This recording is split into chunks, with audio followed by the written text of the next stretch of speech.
This Human Capital podcast is brought to you by GoalSpan, a performance management app that helps you set goals, get real-time feedback, run reviews, and align your workforce around what's most important. With GoalSpan, you can integrate with all your favorite HR and payroll apps. To learn more, go to goalspan.com.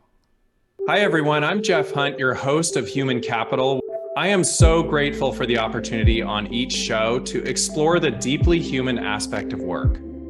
Today is no exception, as we're going to talk about how leaders can not only plan better during times of uncertainty, but make better strategic decisions that benefit employees, customers, and stakeholders, even when things seem to be volatile and complex. Back in 1985, economists Warren Bennis and Bert Nanis coined the term VUCA, which stands for volatility, uncertainty, complexity, and ambiguity. And this is certainly describing the times that we're living in today. What's the current state of affairs? Well, the latest stats show that non-farm payroll in the US increased by 223,000 in December, and the unemployment rate edged down to 3.5%. Yet last year, we saw 154,000 layoffs from more than 1,000 companies in the tech sector. And the latest news I just heard today is that Microsoft is laying off 10,000 employees. Today, my guest is going to help me unpack how we can approach this uncertainty through a lens of opportunity. He's going to help our listeners understand how HR can play a pivotal business role in converting VUCA to opportunity. Chris Scalia is Senior Vice President and CHRO, overseeing 16,000 employees at the Hershey Company. Chris is a C-suite executive with a rare combination of HR expertise, commercial business acumen, and experience practicing law. Welcome, Chris. Jeff, thanks for having me. Glad to be here today. As I do with all of my guests, I'd like you to start by just giving a quick thumbnail of your career journey and also share who inspired you most along the way. I would love to. So my career journey is atypical for most people that end up in the CHRO chair. I was actually a big firm lawyer sitting in Philadelphia in late 2004 and got a call from a headhunter in Pittsburgh who said, I really hope today is the day that you hate your job. And I'd like you to consider moving in-house as part of the labor and employment team at the Hershey Company. Would you be interested in going for an interview? In that moment, when I went and I interviewed with the team at Hershey, I saw something quite special. And that was the opportunity for both personal growth, but to be part of a company that had not only the original purpose-driven ambition around helping others and helping communities, but also had a real growth story that it was trying to unlock. And I saw a pretty phenomenal opportunity. They offered me the position. And through the years, I spent about 4.5, 5 years in the law department, various positions, working really closely with HR, did a lot of labor relations work, always had a philosophy around saying yes to big, challenging assignments, especially projects that gave me both insight and expertise in the business, whether it be supply chain and manufacturing, our commercial business, sales. I was just always so fascinated by those types of people. And I think they generally inspired me the most. I'm most inspired by business people. I'm fascinated by the way business people make decisions and how leaders use their resources and time. If I had to say the one person that has inspired me the most over the last several years, it's a difficult choice. The easy answer is my father, who is a blue-collar person who retired from a construction company and managed a lot of people as a project superintendent. And he taught me really 2 or 3 things. The first was the importance of work ethic, and that even when you don't know something, you probably can do the work and you can learn it. And when you learn it, then you have, second, the ability to apply it. And I watched him over the years apply what he does and what he did back then. And it always ended up being in a favorable result for the company. And then ultimately he grew and learned from that. So it was a very valuable set of lessons. The last piece was that he always challenged me to dream big. He would say, listen, you're coming from this family. We have humble beginnings, but you can really achieve anything that you want to achieve if you're willing to put the time in and you're willing to commit. And that just stuck with me through everything. And I think that's true of whether law school or graduate school or 10 different roles at the Hershey Company, including being chief talent officer, working with the board, pursuing external ventures, getting involved in my own businesses. I think my father just sits very squarely at the center of all of that. I'm very grateful for that.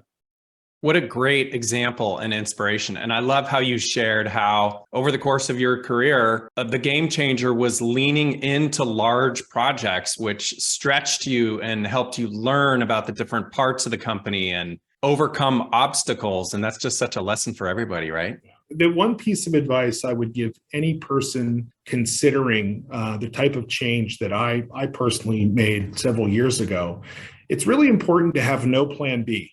Because when you have plan B, you're not as focused on plan A. And I remember very distinctively talking to my wife and saying to her, look, this must work. This change from being a lawyer to an HR executive, it must work. And therefore, I'm going to focus on it and give it 100% of my energy and professional attention. And there is no plan B. Because naturally people were worried about what will you do afterwards? And my response was, there's no real other opportunity. I will make this one work.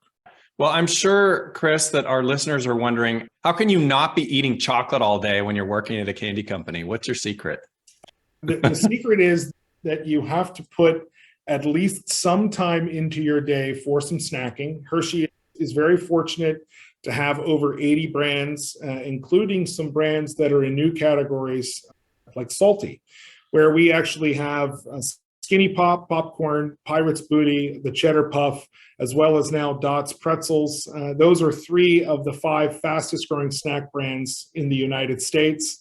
They have been a real shot of energy for our growth strategy. But then you have the kind of heavyweight favorites like the Reese's Peanut Butter Cup, which is a $3 billion brand and growing.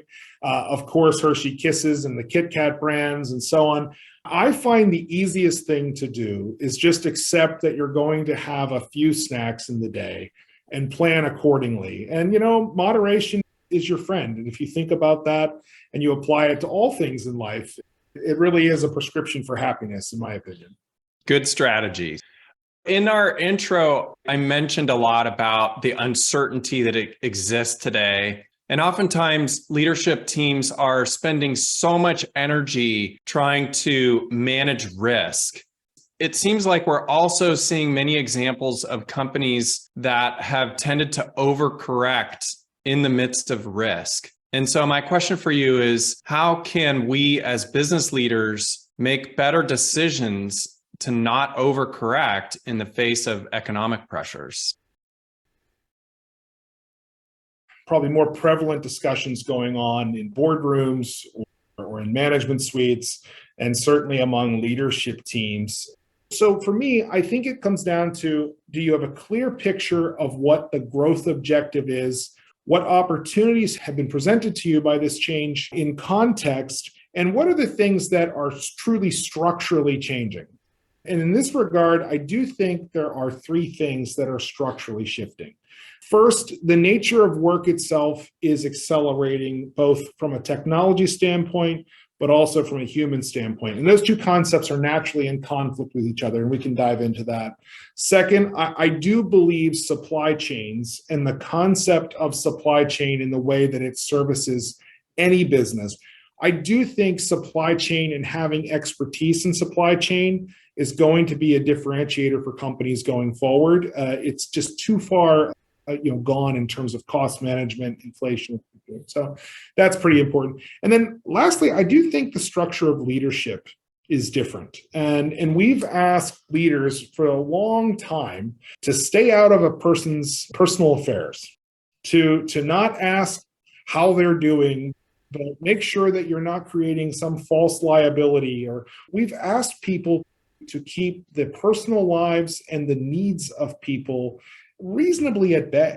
And then suddenly in the pandemic, we are asking leaders to deploy an entirely new set of skills, which is to be more inclusive, to be more, to demonstrate more care and concern, to bring people closer in terms of the mix between professional and personal life, to actually create opportunities for them to get the care that they need for mental health, to create opportunities for them to grow their careers, and to ensure that we are kind of the last guardians of that safety net that government and frankly society has allowed to deteriorate. So I think it's a whole new world for leadership, and it's going to have a really interesting impact on things like our employment laws, our policies, our practices, recruiting. But leadership is fundamentally and structurally changed going forward.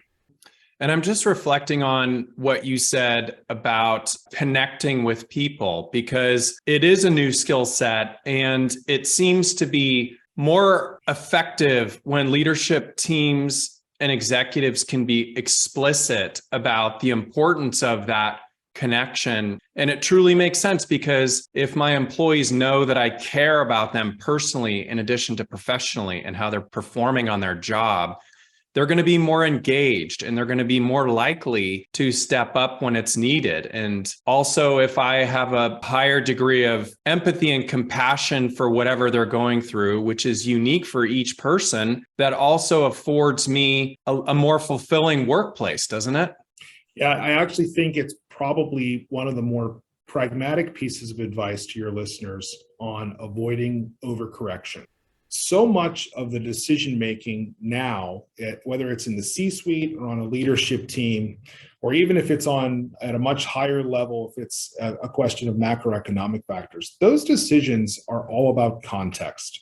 That is not new, but context matters so much now to executives, and understanding what people are experiencing, having a very clear mission around the priority to drive the particular business objective that is a win for both the company and its shareholders, but also for the people who are doing the work.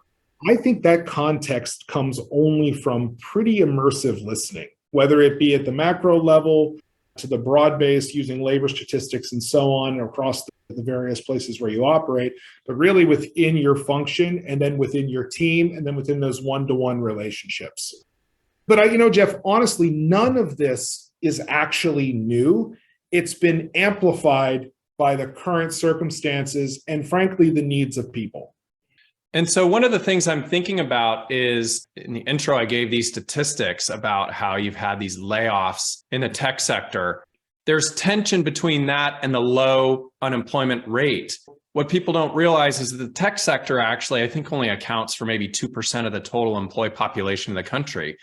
What we're not talking about are organizations that are still dealing with labor challenges and finding the right people and getting them on board and paying them enough money and retaining them. And it seems like one of the things that you did at Hershey that has been a great way to address some of these complexities was to create your first bilingual plant. And I'm wondering if you can tell us a little bit about that process and decision.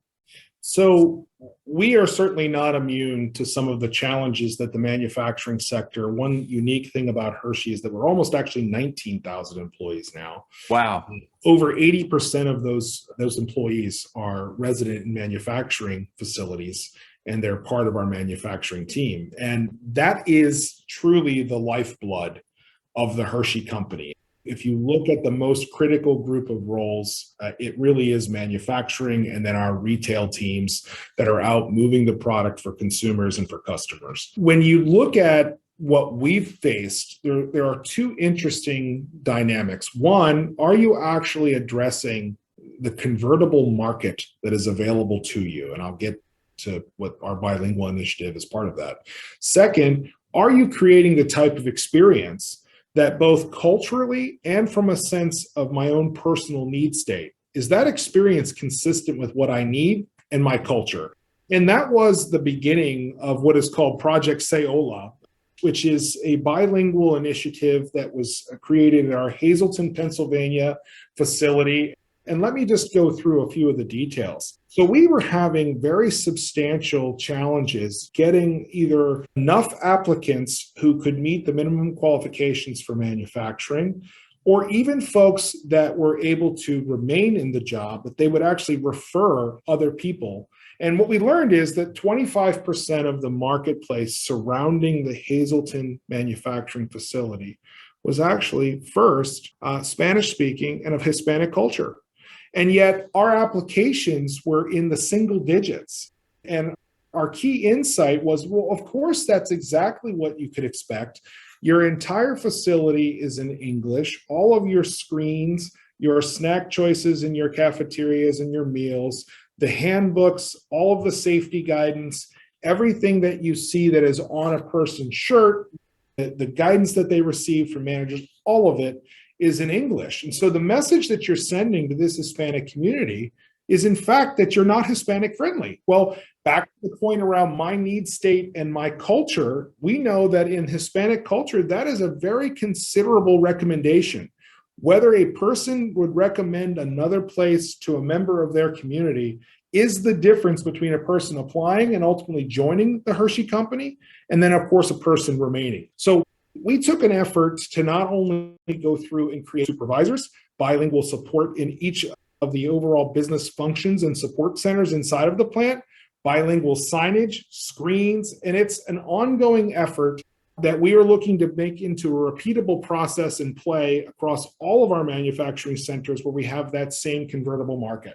And in order to do that, it requires us to rethink the way that all of this has been done in the past. And I would tell you that so far the results are pretty encouraging. About 50% of the applications now actually are coming from that key demographic. And we've hired over 150 of 600 people in the plant.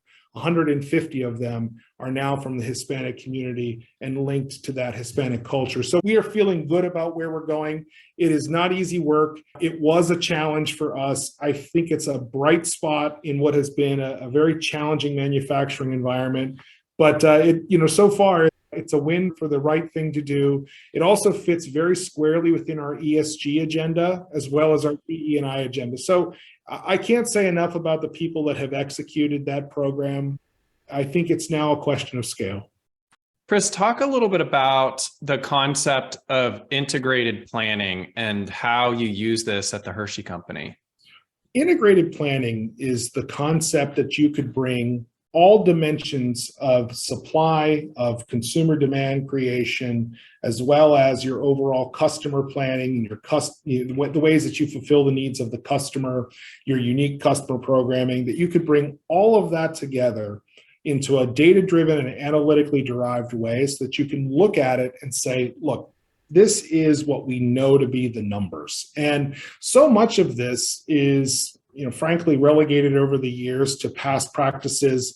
There are certain technologies that exist that help somewhat, but none of it is truly integrated together. And we're on a long journey to figure out exactly how we connect each aspect of our planning system together to create advantage for us in the marketplace. We've had a number of early wins, and we have really smart people who are working on it. I don't think we are where we need to be just yet because we're still working on it. And it's creating all sorts of wonderful opportunities for us to bring more insight into our business decision-making, which I would tell you more data and insight into choice-making is absolutely not only what people are talking about, but it is one of those things that will not be a fad or trend 5 years from now. It is here, and how you harness it will be ultimately the way that you deliver. I would say in another year, talk to me about integrated dynamic planning, and we'll know if our vision and mission were something that we could actually execute. But I feel great about the progress they've made so far.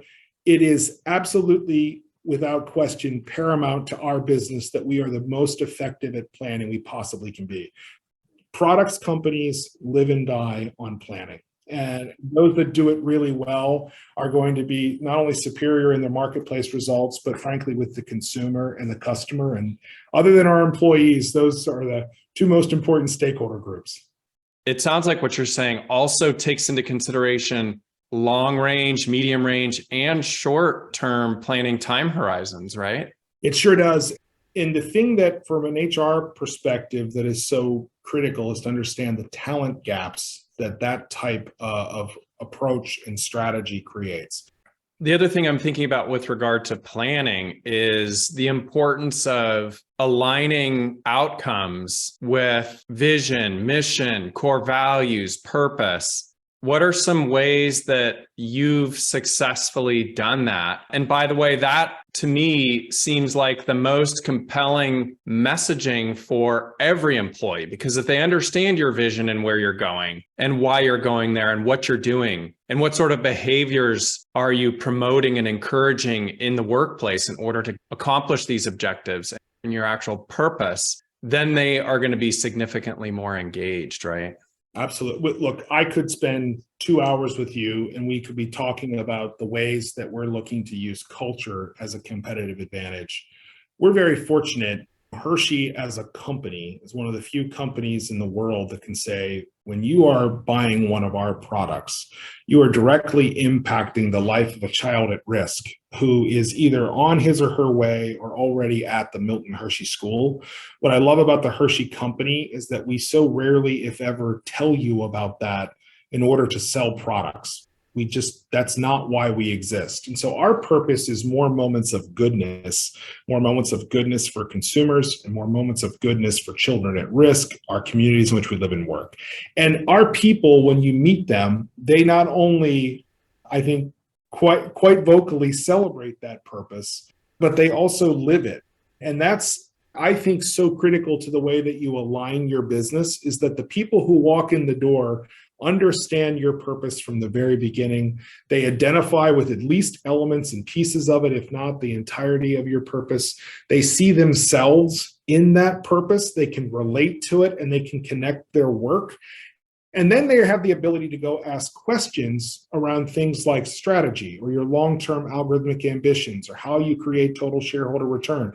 And for us, we have been really focused over the past year on driving alignment at each level of information that exists for an employee. And so we've aligned purpose and we've aligned our long-term strategic plan, what we call our leading snacking powerhouse vision, a 10-year vision.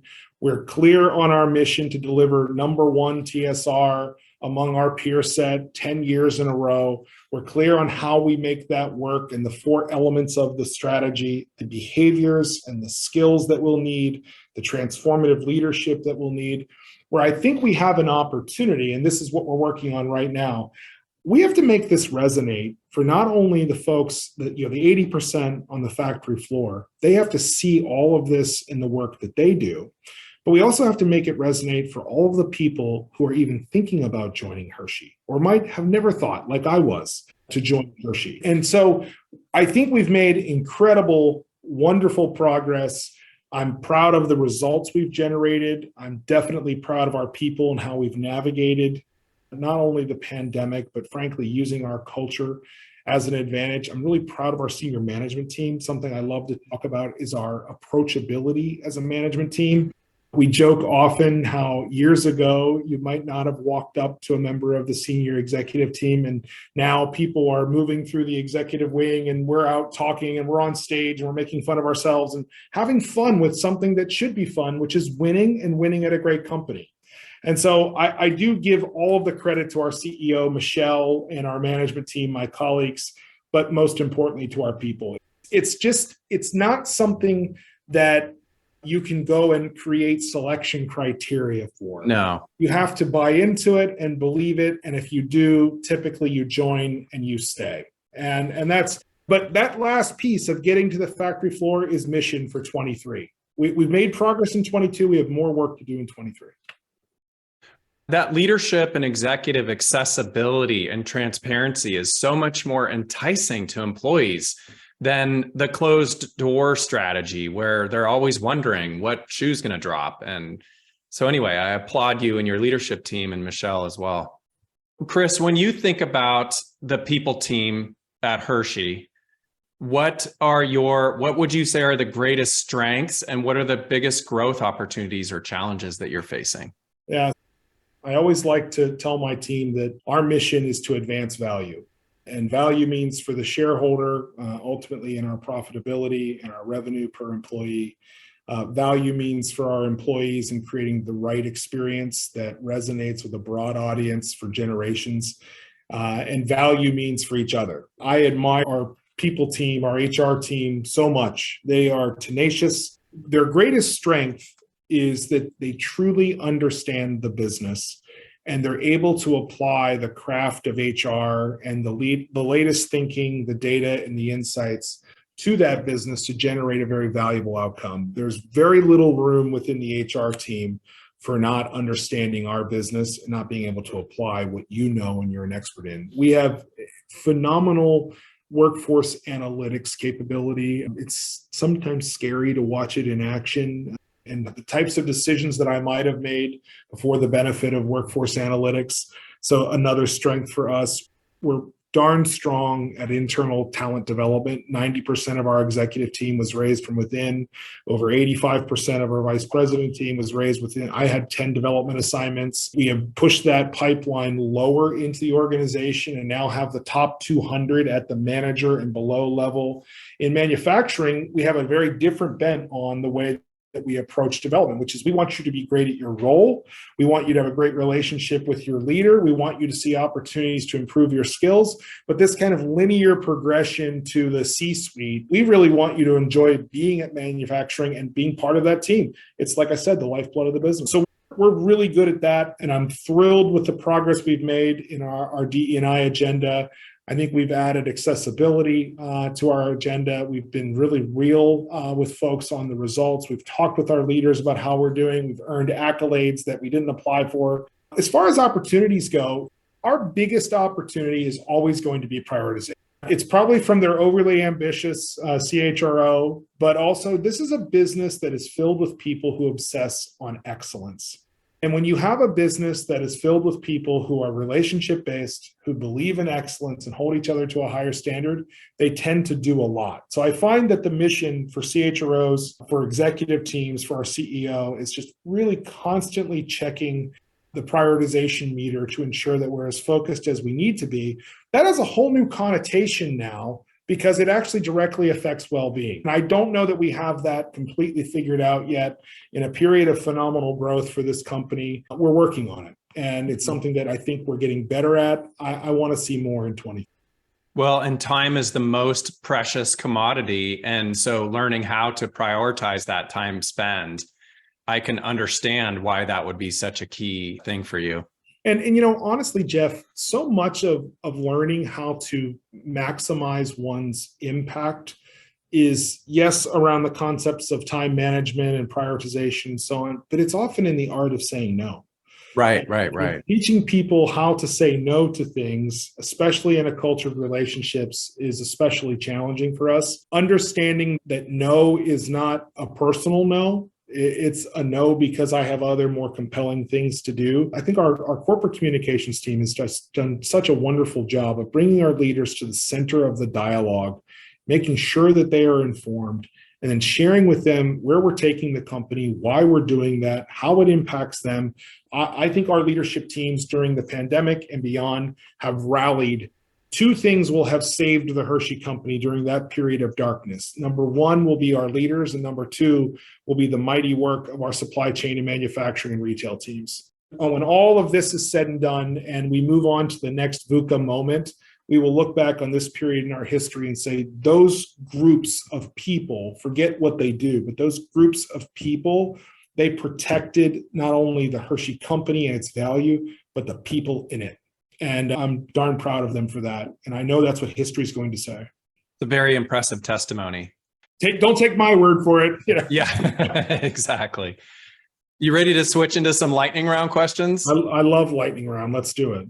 The first one's, what are you most grateful for? I am most grateful for the gift of being on this planet as a healthy person who is able to do what I love to do with people that I love doing it with, my family, and the support that they give me so I can pursue my life's work. This is the farthest thing in the world from a job for me. And it is just something that I'm so grateful for this opportunity in this moment. I recognize that it's fleeting, and time is the great currency of life. And I'm very cognizant of that. And I'm grateful for the fact that I have the ability to spend most of it doing what I love. What's the most difficult leadership lesson you've learned over your career? That everything you do will likely be jagged and irregular and hardly linear. Like progress in the way that you want to achieve a particular outcome will depend so much on your ability to bring others along. And that is a skill that must be honed and practiced.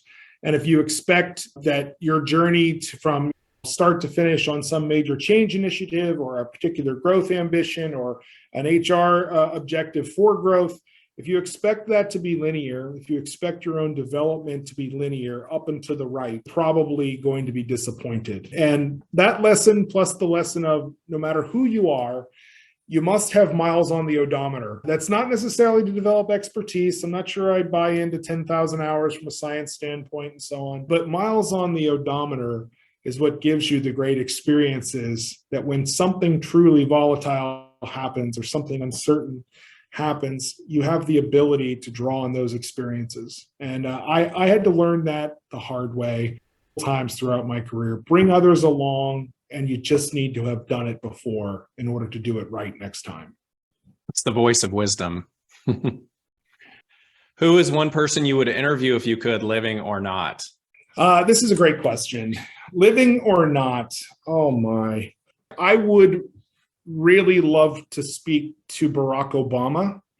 I don't hold him out as a personal icon by any stretch of the imagination, but I deeply respect him. I respect what he brought to the presidency, which was a unique perspective, having been the first on many levels. I appreciate the gift of youth that he brought to that office, and I would love to sit and talk with him. I'm not terribly aged myself, but I would love to sit and talk with him about how he applied both his youth, but also his kind of relentless curiosity to what by any stretch is the most difficult job on the planet. I would love to hear his insight and his reflection now. And I would also very much like to understand his routines. I'm fascinated by the routines of executives. I always want to understand the way that they use the currency of life. So Barack Obama up on that list. I could go through history and name 5 other presidents. I would love, I'm not Catholic, but I would love to interview 2 or 3 popes. I think that is such a fascinating body of work. But yeah, those are just a couple. I love that question. Thank you for asking that question. Do you have a top book recommendation for our listeners? So right now I have, unfortunately, 6 books going. This is the problem. I start them. I'm halfway through the memoir of Ulysses Grant. It is one that if you want to understand the painstaking detail and recollection of a president looking back on his war service, I recommend it, but settle in for the long haul. The Boys in the Boat, which is the story of the 1934 Great book. Rowing team, great book. If you want to understand teamwork and adversity and what it feels like to be counted out, that is a great book. I'm working my way through that. From an HR and business standpoint, I love Your Strategy Needs a Strategy. That is a really fun book. This is could we have a supplemental reading list? What We Owe the Future, How to Avoid a Climate Disaster. I just could go on and on. I just love this. So, Chris, what's the most important takeaway to leave our listeners with from our talk today? Uncertainty is opportunity.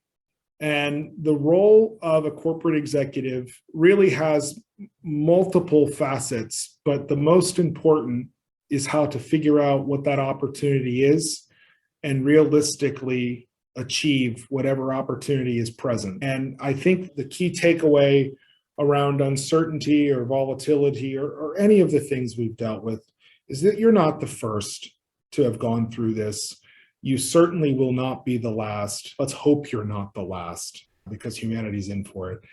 I do think there is a broader role for corporate executives and a long overdue debate on the role of corporations in our society. However, my twist on that is I do think there's a need for reconciliation of what the role of a corporation is under the laws of this country or any other country. These things are all at odds with each other, but none of what we've talked about today is anything other than opportunity. And while things might be more difficult, They are certainly easier in other regards. This technology that we're talking on right now, I'm not in San Francisco and you're not in Pennsylvania, and yet we're connecting.